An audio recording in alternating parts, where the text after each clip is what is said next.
TP. Chandrasekharan വധക്കേസ് പ്രതി കൊടി സുനിക്ക് മദ്യപിക്കാൻ police സുരക്ഷ ഒരുക്കിയതിലെ നാണക്കേടിന് പിന്നാലെ ആഭ്യന്തര വകുപ്പിന്റെ മുഖം രക്ഷിക്കൽ നീക്കം. കേസെടുക്കാൻ നിയമോപദേശം തേടി.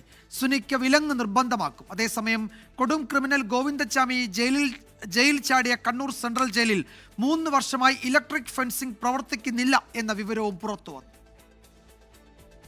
പോലീസ് സംരക്ഷണയോടെയുള്ള കൊടിസുനിയുടെ മദ്യസേവയിൽ നാണക്കേട് മറയ്ക്കാൻ കൂടുതൽ നടപടികളെടുക്കാതെ പോലീസിന് രക്ഷയില്ല.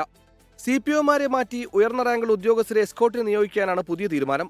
സാധാരണ കോടതിയിൽ കൊണ്ടുപോകുമ്പോൾ കൈവിലങ്ങ് വെക്കാറില്ലെങ്കിലും കൊടിസുനിക്കും സംഘത്തിനും ഇനി ആ ഇളവുണ്ടാകില്ല. കോടതിയിലേക്കും തിരിച്ചുമുള്ള യാത്രയിലും നിരീക്ഷണത്തിന് കൂടുതൽ ഉദ്യോഗസ്ഥരെയും നിയോഗിക്കും. ഗുരുതര കൃത്യവിലോപമുണ്ടായെന്ന് KK രമ MLA. വളരെ ഗുരുതരം കൃത്യവിലോപങ്ങളാണ് ഇപ്പോൾ നടന്നുകൊണ്ടിരിക്കുന്നത്. ഇക്കാര്യത്തിൽ അടിയന്തരമായി FIR ഇടുകയും ബന്ധപ്പെട്ട ഉദ്യോഗസ്ഥന്മാർക്കെതിരെ കർശനമായ നടപടി ഉണ്ടാവുകയും വേണം എന്നുള്ളതാണ്. ജയിലിൽ TP കേസ് പ്രതികൾക്ക് 5-സ്റ്റാർ സൗകര്യമാണെന്ന് പ്രതിപക്ഷ നേതാവ് VD സതീശൻ വിമർശിച്ചു. സംഭവത്തിൽ ജയിൽ ഉപദേശക സമിതി അംഗം കൂടിയായ CPIM സംസ്ഥാന കമ്മിറ്റി അംഗം P ജയരാജന്റെ മറുപടി ഇങ്ങനെ: കൊടിയായാലും വടിയായാലും അച്ചടക്കം ലംഘിച്ചാൽ നടപടി.